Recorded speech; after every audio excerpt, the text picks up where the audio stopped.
ونستغفره ونؤمن به ونتوكل عليه ونعوذ بالله من شرور أنفسنا ومن سيئات أعمالنا من يهده الله فلا مضل له ومن يضلل فلا هادي له الحمد لله الذي أنزل على عبده الكتاب ولم يجعل له عوجا قيما لينذر بأسا شديدا ويبشر المؤمنين الذين يعملون الصالحات أن لهم أجرا حسنا اللهم أرنا الحق حقا وارزقنا اتباعه وأرنا الباطل باطلا وارزقنا اجتنابه اللهم علمنا ما ينفعنا وانفعنا بما علمتنا وارزقنا علما رب اشرح لي صدري ويسر لي أمري واحلل عقدة من لساني يفقه قولي. بزرگان محترم، برادران عزیز اور میرے اسلامی ساتھیوں، لائق احترام ماؤں اور بہنوں، جو موضوع بحث آج ہمارے لیے ہے اس کا عنوان ہے سورہ کہف اور فتنہ دجال. دراصل میرا کچھ ہفتے پہلے اسی مضمون پہ ایک بیان ہوا تھا کہ دجال کب کہاں، اور اسی سے یہ تسلسل رکھنے والا یہ مضمون بھی ہے کہ فتنہ دجال کیا ہے اور اس کا ایک تعلق سورہ کہف سے کیا ہے. مضمون کی مناسبت سے جو اہم الفاظ ہیں عنوان کی حیثیت سے، ان میں مجھے جو گفتگو کرنی ہے وہ دراصل ایک ہے سورہ کہف پہ،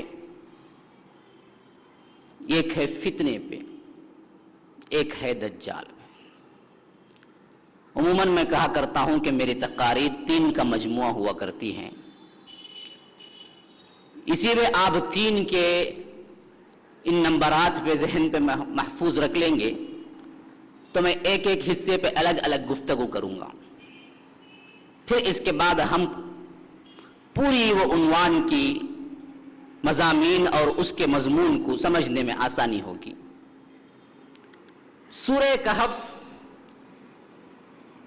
اس سلسلے میں یہ بات ذہن میں رکھ لیں، صحیح مسلم کی روایت ہے، پھر اسی طرح کی ترمذی میں بھی یہ روایت آئی ہے، پھر کچھ الفاظ بدل کر احمد میں بھی ہے، پھر اسی طرح کچھ اور مختلف الفاظ کے ساتھ مستدرک حاکم میں بھی ہے کہ اللہ کے رسول صلی اللہ علیہ وسلم نے بتلایا کہ سورہ کہف کی فضیلت کے بارے میں کہ اس کو پڑھا کرو، یہ تمہارے لیے دجال کے فتنے سے محفوظ رہنے کا سبب بنے گا. دجال کے فتنے سے محفوظ رہنے کا سبب بنے گا. کل سورت کے بارے میں روایتیں آئی ہیں فضیلت کے لحاظ سے، اور اسی طرح خاص کر سورت کے ابتدائی 10 آیات اور آخری 10 آیات کے بارے میں آئی ہیں کہ جو ان کی تلاوت کرتا رہے گا تو وہ اگر اس کے زمانے میں دجال آئے تو وہ اس کے فتنے سے محفوظ رہے گا. اسی طرح مستدرک حاکم میں یہ الفاظ بھی ہیں کہ جو سورہ کہف کی تلاوت کرے گا جمعہ کے دن تو اس کے لیے اگلے جمعے تک ایک نور ہوگا، ساتھ میں نور کا نزول ہوگا، اس کے لیے سکینت کا باعث بنے گا. یہ الفاظ بھی آئے ہیں. اور یہ بھی یاد رکھ لیں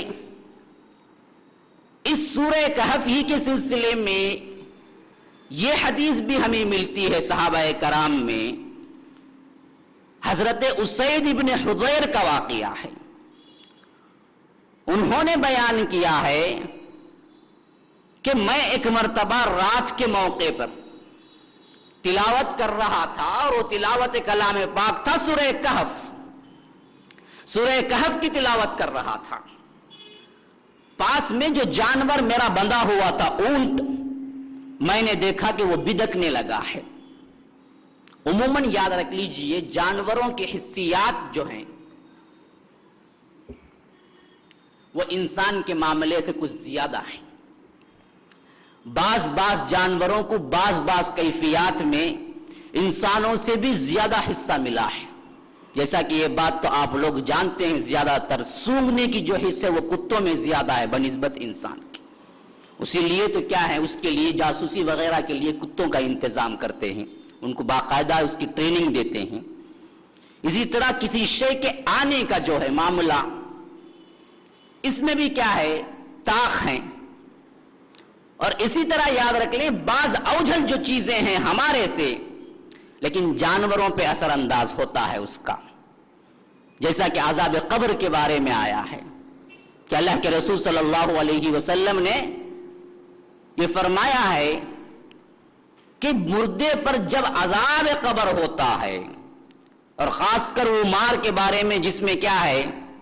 لا دریت ولا تلیت کہ فرشتے ماریں گے،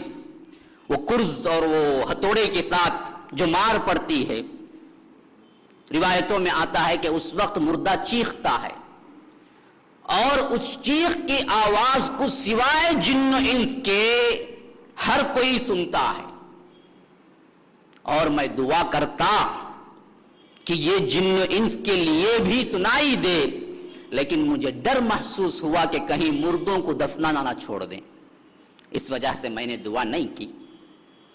اگر کرتے اللہ کے رسول تو ہم کو بھی سنائی دیتا کہ عذاب قبر کی بعض چیزیں، خاص کر ہمارا علاقہ تو قبرستان کے پاس میں ہے، لیکن کیا ہے، اللہ کے رسول نے دعا نہیں کی۔ تو یاد رکھ لیجئے اسی طرح یہ احوال جانوروں پہ منکشف ہوتے ہیں۔ یہاں پر بھی معاملہ ایسا ہی ہے کہ حضرت اسید ابن حضیر کی تلاوت کو سننے کے لیے فرشتے آئے تھے، جن کا آنا معمولی نہیں ہے۔ یاد رکھ لیجئے وہ ایک اور مخلوق ہیں، ان کی الگ کثافتیں ہیں، ان کے الگ وزن ہیں، ان کے الگ احوال ہیں، لیکن حضرت اسید نے تو محسوس نہیں کیا اس کیفیت کو، لیکن جانور کے لیے جو پاس تھا اونٹ، اس کے لیے سنبھالنا مشکل ہو گیا۔ گویا کہ جب کوئی جانور پریشان ہوتا ہے تو وہ عام طور پر بدکنا شروع ہو جاتا ہے، بھاگنے کی کوشش کرنا شروع کر لیتا ہے۔ اب کھوٹے سے بندھا ہوا جانور ہے، وہ کہاں جائے تو رات کے وقت تو بدکنا شروع کر دیا، تو میں نے تلاوت چھوڑ دی اور اٹھ کے آ گیا تو معاملہ کیا ہے دیکھوں، اور دیکھتا کیا ہوں کہ ایک بادل ہے، بدلی ہے، جیسا کہ ہم دیکھتے ہیں کہ جب بارش ہوتی ہے آسمان پہ آپ دیکھیں گے کہ ابر تیر رہا ہے، وہ تو بوجھل ہیں، پورے ہواؤں سے فضاؤں سے لدے ہوئے، پانی کے بڑے بڑے گویا ٹینک ہیں، وہ ہاؤس ہیں، جو انہی سے تو ٹکراؤ کے بعد بارش ہوتی ہے۔ اللہ تعالیٰ نے زبردست انتظام کیا ہے اس کا، کہیں فرمایا کہ آسمان سے نازل کیا ہے، کبھی کہتا ہے کہ ہم نے بادلوں سے بارش آیا ہے۔ آج کی سائنس پروف کرتی ہے کہ بادل سے بارش ہوتی ہے۔ 1400 سال پہلے قرآن کہتا ہے کہ ہم بادل سے بس آتے ہیں، اس وقت تصور بھی نہیں ہوتا کہ بادل سے بارش ہو رہی، وہاں پر تصور تھا آسمان سے ہو رہی، لیکن یہ ذکر بھی ہے غمام بادل کا۔ تو یہ بادل جو بدلی ہے، ایک بدلی اوپر کی طرف اٹھ رہی ہے، جا رہی ہے، پھر اس کے بعد معاملہ میرا بھی ٹھنڈا پڑ گیا، خود وہ جو کچھ تھا جانور وہ بھی تو خاموش ہو گیا، میں بھی خاموش ہو گیا۔ لیکن واقعے کا ایک اثر ہے کہ میں قرآن پڑھ رہا تھا، اچانک کہ کیا ہوا ہے، یہ تو میرے دل میں تھا کہ میں اللہ کے رسول صلی اللہ علیہ وسلم کے پاس پہنچا، دوسرے دن اس کا ذکر کیا کہ اللہ کے رسول میں ایسا کر رہا تھا کہ میں نے دیکھا کہ ایک بدلی ہے جو اوپر جا رہی تھی۔ اللہ کے رسول نے کہا کہ خدا کی قسم یہ فرشتے تھے، تمہارے اوپر سکینت نازل ہو رہی تھی، اللہ کی رحمت نازل ہو رہی تھی، تم پڑھتے رہتے تو وہ سننے کے لیے وہی رہتے، تم نے اس قرات کو خاموش کر لیا تو وہ فرشتے وہاں سے چلے گئے۔ اس حدیث سے ایک تو یہ معلوم ہوتا ہے کہ کلام اللہ کی تلاوت اتنی باعظمت چیز ہے، کائنات میں اس سے بڑھ کے کوئی اور شے نہیں، پوری کائنات میں اس سے بڑھ کر کوئی اور شے نہیں ہے کلام اللہ جو ہمارے ہاتھوں میں ہے، اور اس کی تلاوت میں انسان اس مرتبے پہ پہنچا ہے، اس کے علاوہ کوئی اور مرتبہ نہیں ہے۔ مراتب حاصل کرنے کا کوئی واحد ذریعہ اس دنیا میں اللہ نے رکھا ہے تو وہ کلام اللہ ہے، اس کی عظمتوں کو کوئی چھو نہیں سکتا۔ ذرا تصور کر کے دیکھیں، انسان جو کچھ بھی کرتا ہے وہ کرے گا یا عمل خود کا اپنا ہوگا یا نہیں اس دنیا کا ہوگا، کچھ بھی کر لیں آپ، اپنا تو ہوگا، خود کا ہوگا، دنیا کا ہوگا، کوئی بھی عمل ہو، کوئی بھی کام ہو، کوئی بھی تھاٹ ہو، کوئی بھی سوچ ہو، کوئی بھی قول ہو، کوئی بھی فعل ہو، لیکن ایک کلام اللہ ہی ایسی چیز ہے جو کائنات کی نہیں ہے، خدا کی ہے، جو کائنات کی نہیں ہے، مخلوق کی نہیں ہے، اللہ کی ہے، وہ خالق کی صفت ہے۔ اللہ نے اپنے زبان اپنے کلام میں فرمایا، وہ کلام ہم اپنے منہ سے ادا کرتے ہیں، اس کی عظمت کا کوئی اندازہ لگائیں آپ، وحی الہی کا کوئی اندازہ لگائیں آپ۔ لو انزلنا هذا القرآن على جبل لرأيته خاشعا متصدعا من خشیۃ اللہ۔ اسی لیے تو اللہ نے کہہ دیا کہ یہ قرآن کے بارے میں اگر تم دیکھنا ہو تو دیکھو اس آیت میں نظر رکھو۔ اگر ہم اس کو جبال پر بھی اتار دیتے، پہاڑوں پر بھی اتار دیتے کہ تم دیکھتے، خشیت سے اس کو سہنے کی ہمت خود پہاڑوں کے اندر نہیں ہے، تم ریزہ ریزہ ہو جاتا پہاڑ، اس کو اٹھانے کی ہمت نہیں ہے۔ خود اللہ کے رسول کو وہ پاور عطا کیا گیا تھا تب کہ حاملین قرآن اللہ کے رسول ہوئے ہیں، ورنہ کسی عام انسان پہ ہوتا تو وہ چورا چورا ہو جاتا، جیسا کہ زید بن ثابت کہتے ہیں کہ ایک مرتبہ اللہ کے رسول کے کچھ حصہ میرے ران پہ تھا یا سر تھا، وہی کا نزول ہوا تو ایسا محسوس ہوا کہ میری ہڈی ٹوٹ جائے گی، صرف ایک حصہ، معمولی انسان سنبھالنے کے بس کی بات نہیں ہے تلاوت کلام اللہ۔ تو اس حیثیت سے یاد رکھ لیجئے سورہ کہف کی یہ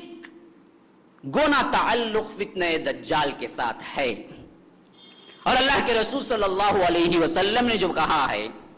کہ ان کی خاص کر 10 آیتوں کے ابتدائی اور آخری کل بڑی فضیلت ہے کہ جو پڑھتا رہے گا اس کے لیے